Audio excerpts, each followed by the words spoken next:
Hello all of you, welcome back to my channel. मैं आज आप लोगों के लिए लेकर आ चुकी हूँ एक कैंडल वैक्स रीडिंग, जिसका टॉपिक रहने वाला है कि उनके दिल में क्या है आपके लिए।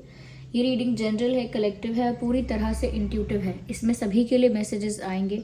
हो सकता है कि आपकी सिचुएशन से एक्यूरेटली रेजोनेट करे, हो सकता है कि सिर्फ कुछ % रेजोनेट करे। तो आपको ओपन माइंडेड होकर ये रीडिंग सुननी है, देखनी है। ये रीडिंग सभी ज़ोडिएक साइंस के लिए है, हर उम्र के व्यक्ति के लिए है, टाइमलेस है। आप जब भी इस वीडियो को देख रहे हैं, जब भी इस वीडियो तक पहुंचे हैं, यह तभी आपके साथ रेजोनेट करेगा, क्योंकि जो मैसेज आपको जब मिलना होता है वो तभी आप तक पहुंचता है। क्योंकि ये इंट्यूटिव रीडिंग है, हो सकता है कि आपके साथ एक्यूरेटली रेजोनेट करे और हो सकता है बिल्कुल ना करे। तो इसीलिए ज़बरदस्ती अपने आप को इसमें फिट इन मत कीजिएगा। जो भी मैं अपनी इंट्यूशन के थ्रू इंटरप्रेट करके बता रही हूँ वही मैसेजेस हैं यहाँ पे। ओके, आइए चले देखते हैं यहाँ पे कि उनके दिल में क्या है। स्टार्ट करते हैं without wasting time.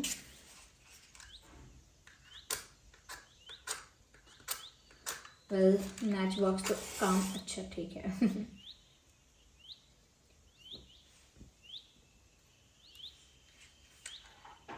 Just a second. Yes, तो चलिए आइए देखते हैं कि उनके दिल में क्या है आपके लिए।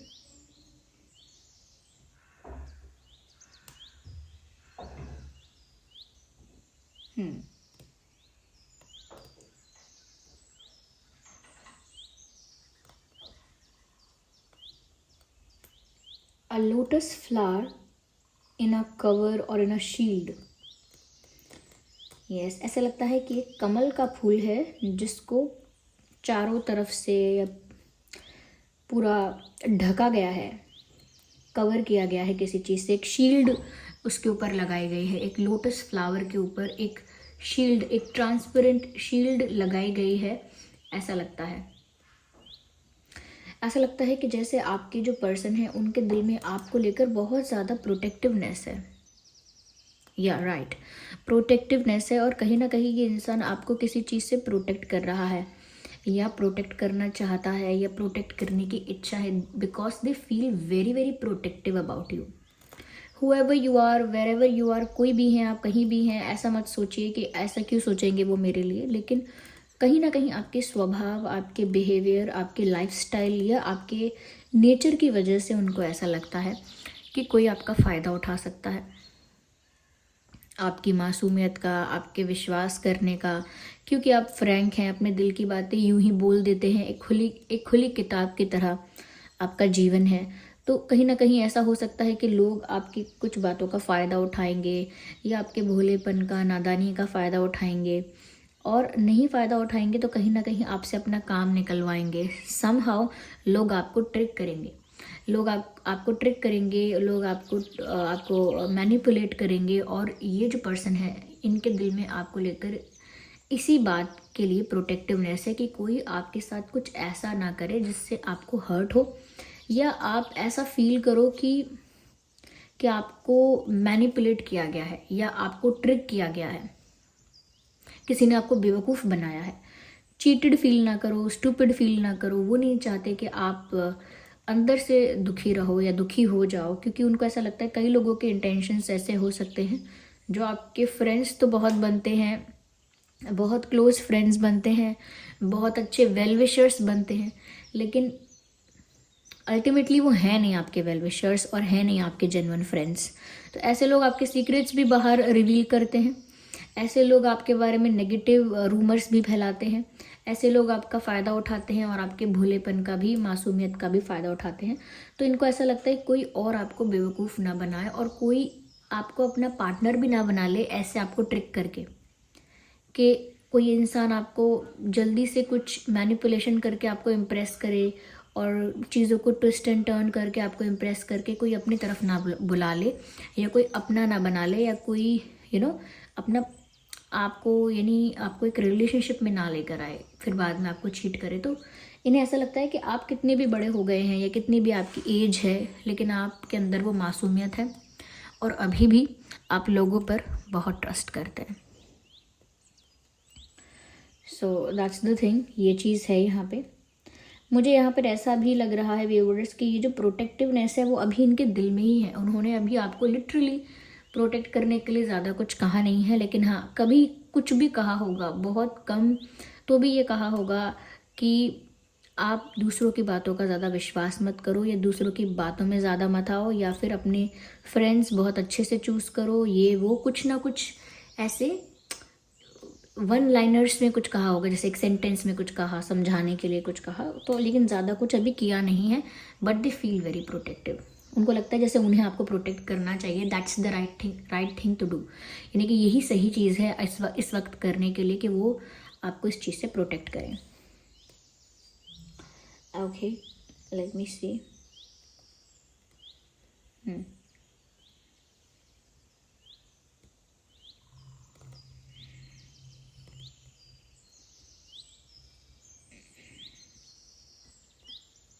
ऐसा भी लगता है व्यूअर्स यहाँ पे,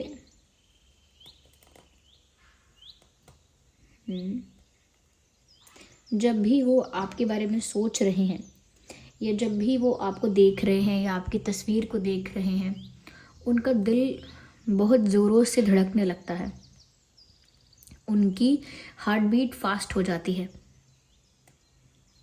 क्योंकि यहाँ पर वो केमिस्ट्री, वो अट्रैक्शन है। वो अट्रैक्शन है कि वो आपके लिए अनकंट्रोलेबल पैशन फील करते हैं या करती हैं। That's the kind of attraction is here.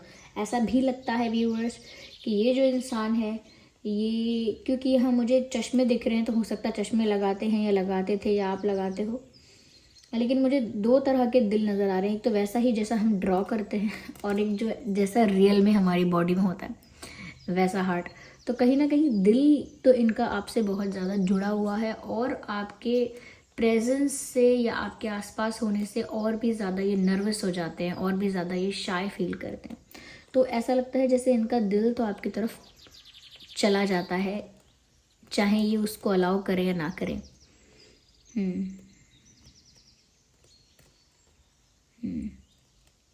एक सॉन्ग के लिरिक्स यहाँ चैनल हो रहे हैं। कहने को है मेरा पर मेरी सुनता नहीं, कहीं ये तेरे दिल से तो छुप छुप के मिलता नहीं। यानी कि इनका जो दिल है, वो कह रहे हैं कि कहने को तो उनका है, लेकिन उनकी कोई बात ही नहीं सुनता। और कहीं वो आपके दिल से तो छुप छुप के मिलता नहीं है, यानी कहीं ना कहीं वो आपसे ही इतना जुड़ गया है उनका दिल, कि वो अब उनकी नहीं सुनता है, वो आप ही के पीछे पीछे भागता है। तो ये उनका एक रोमांटिक थॉट है, या रोमांटिक फीलिंग कह सकते हो, जिसमें उनको लगता है कि वो चाहे या ना चाहे, उनका दिल तेज़ी से धड़केगा ही जब आप सामने होंगे, उसको वो कैसे रोकेंगे।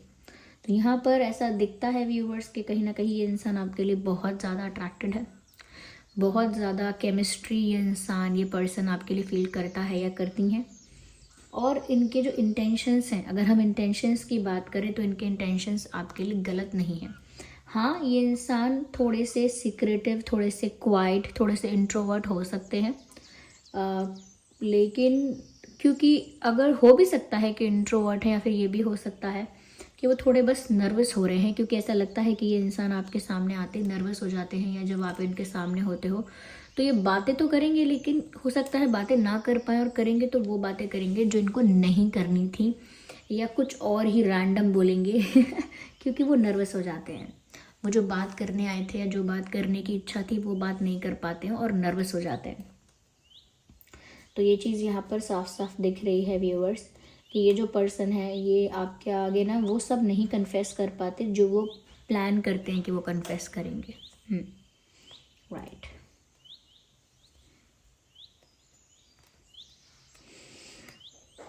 और उनको ऐसा लगता है कि अभी ना उनका कोई हक नहीं है। I don't know why, but they feel कि वो आपसे कुछ कहें, आपको कुछ समझाएं, या आपको कुछ बोल पाएँ, इतना उनको अभी हक महसूस नहीं होता है। उनको लगता है कि अभी इतना हक नहीं है उनका आपके ऊपर कि वो आपसे कुछ कह भी पाएँ, कुछ समझा भी सके। उनको ऐसा लगता है कि अगर आपने उनसे कह दिया कि अरे आप कौन होते हो मुझे समझाने वाले, तो उनको बहुत डिसरिस्पेक्टेड फील होगा। इसीलिए वो अभी अपना राइट नहीं समझते हैं, इतना इतना अधिकार नहीं समझते हैं कि वो आपकी लाइफ में थोड़ा सा भी इंटरफेयर करें।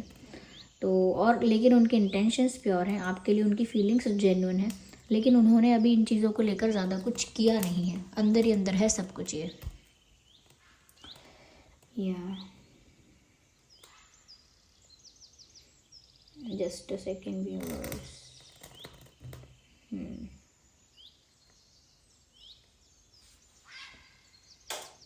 हम्म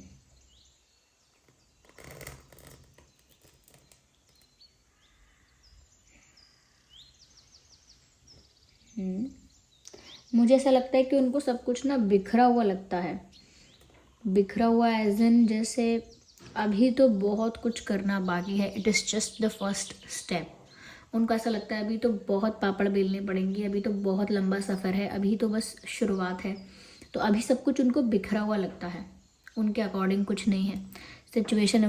सिचुएशन उनके अकॉर्डिंग नहीं है। आपका जो स्टेट ऑफ माइंड है वो भी अभी उनके अकॉर्डिंग नहीं है, ऐसा उनको लगता है।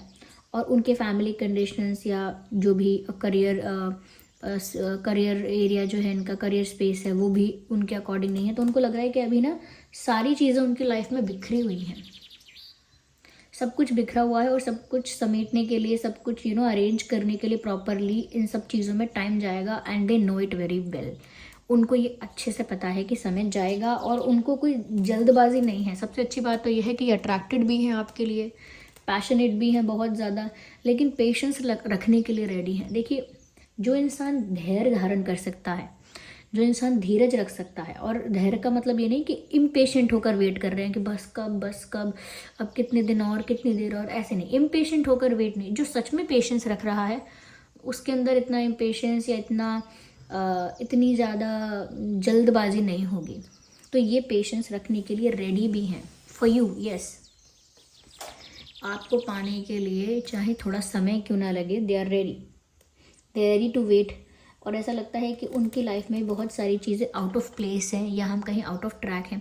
शायद उनकी लाइफ में कुछ फाइनेंशियल ऐसा इशू है, फैमिली रिस्पॉन्सिबिलिटीज़ ऐसी हैं, या फैमिली का कुछ ऐसा कुछ ऐसा पार्टिसिपेशन है जिसकी वजह से अभी इनको लगता है कि सब कुछ जैसे फैला हुआ है, और सब कुछ समेटना है और अरेंज करना है अपने अकॉर्डिंग। तो उनको लगेगा टाइम। यस, तो और उनको इस बात से भी शायद इसीलिए डर लगता है, इसीलिए शायद इतना प्रोटेक्टिव भी फील करते हैं आपके लिए, क्योंकि उनको लगता है कि कोई और जब तक आपको इन्फ्लुएंस करके या ट्रिक करके कोई और आपको अपना पार्टनर बनाने की कोशिश ना करे, कोई और आपसे ज़्यादा नज़दीकियाँ बढ़ाने की कोशिश ना करे, या इन्हें दूसरे लोगों पर गुस्सा भी आता है अगर कोई आपके ज़्यादा करीब आने की कोशिश करता है, चाहे वो फ्रेंड क्यों ना हो।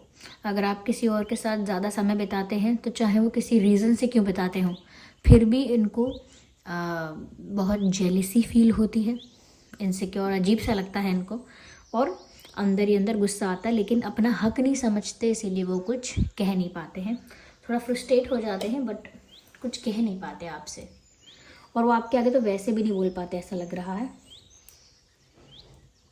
हो सकता है यहाँ पर कोई फिटनेस पर बहुत ध्यान देता है, या आपके पर्सन हो सकते हैं,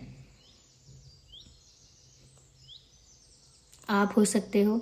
कोई बहुत जिम जाता है या योगा करता है, या घर पर ही बहुत एक्सरसाइज करता है, या फिर एक्सरसाइज नहीं तो अपनी फिटनेस का, डाइट का बहुत ध्यान रखने वाला कोई है यहाँ पे, आप हैं या वो हैं, ऐसा लगता है।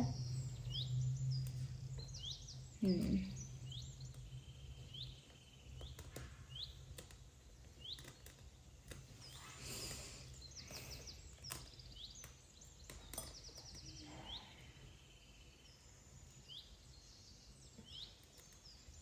हम्म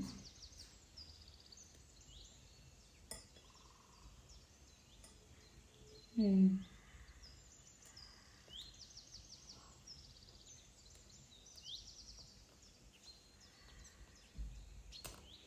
यहाँ पर ऐसा भी लगता है व्यूअर्स के, जैसे ही इंसान सोचते हैं कि पहली बात तो ये कि इमेजिनेशन करते हैं आपको लेकर, और साथ ही साथ वो ये भी सोचते हैं कि जैसे कोई प्रश्न उनके मन में है और उसका आंसर उनको नहीं मिल रहा है, या वो उसका आंसर आपसे जानना चाहते हैं। They have questions in their mind. उनके मन में ना बहुत सारे प्रश्न उठते हैं कि वो जैसे, क्या आप मुझे पसंद करते हो, क्या आप भी मेरी तरह इंटरेस्टेड हो, क्या आप मेरे लिए इंतज़ार करोगे, क्या आप ये, क्या आप वो, ये कुछ और भी हो सकता है। लेकिन कहीं ना कहीं कुछ क्वेश्चंस इनके मन में ऐसे हैं जो ये आपसे पूछना चाहते हैं, क्योंकि मुझे एक पर्सन दिख रहा है, जैसे कोई खड़ा हुआ है और उन्होंने ऐसे हैंड रेस किया हुआ है, यानी हाथ उठाया हुआ है ऊपर की तरफ। तो जब भी हम ऐसे हाथ उठाते हैं ऊपर की तरफ तो ऐसा लगता है जैसे हम कुछ क्वेश्चन पूछना चाहते हैं, कोई क्वेरी है हमारी, कोई सवाल पूछना है हमें। इन्हें भी व्यूअर्स ऐसा लगता है कि आपसे कुछ सवाल पूछने हैं, लेकिन वही बात है कि आप आंसर क्यों करेंगे, आप लायबल तो नहीं है आंसर करने के लिए, आंसरेबल तो नहीं है आप। इसीलिए वो थोड़ा सोचते हैं कि किस वे से बात की जाए। नज़र रखते हैं आप पे, स्टॉक करते हैं आपको, लेकिन वो उतना एक्सट्रीम भी नहीं है कि बहुत ऑब्सेसिव स्टॉकिंग करें, नहीं। दे डू स्टॉक यू, पर इतना ज़्यादा नहीं, थोड़ा बहुत ही करते हैं या करती हैं। ये इंसान हो सकता है कि अभी अपने जॉब में है, अगर जॉब में नहीं है तो जॉब के लिए प्रिपेयर कर रहे हैं, ऐसा हो सकता है। अगर किसी बिजनेस में है तो भी वहाँ पर काफ़ी स्ट्रगल या हार्डवर्क चल रहा है अभी।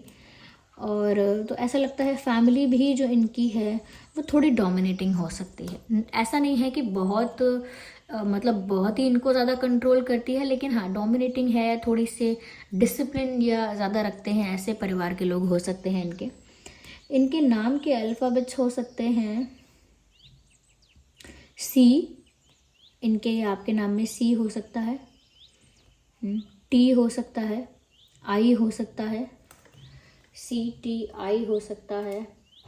आई think they want to kiss you क्योंकि यहाँ पर ऐसे दो फेसेस दिख रहे हैं एक दूसरे की तरफ, तो I think they want to kiss you. तो आई हो सकता है एंड जे हो सकता है, जे again I can see the kiss, I think they really want to kiss you. जे हो सकता है, ओके ओके। के हो सकता है, KL, बाकी हम फिर अल्फ़ाबेट्स लेंगे उसमें से देखेंगे, ओके या चलिए जस्ट अ सेकेंड। तो दिस वॉज द रीडिंग। आइए चलिए देखते हैं आपके और उनके नाम में क्या अल्फ़ाबेट्स हो सकते हैं।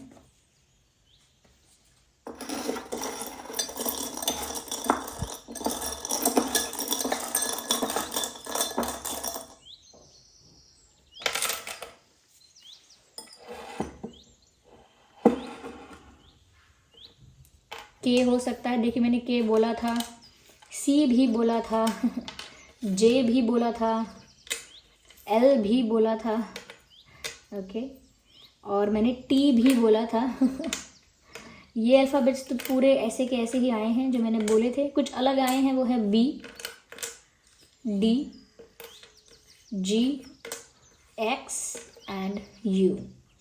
ये कुछ अल्फ़ाबेट्स हैं, ये अलग से आए हैं और ये हमने पहले ही बता दिए थे, वो भी आ गए हैं।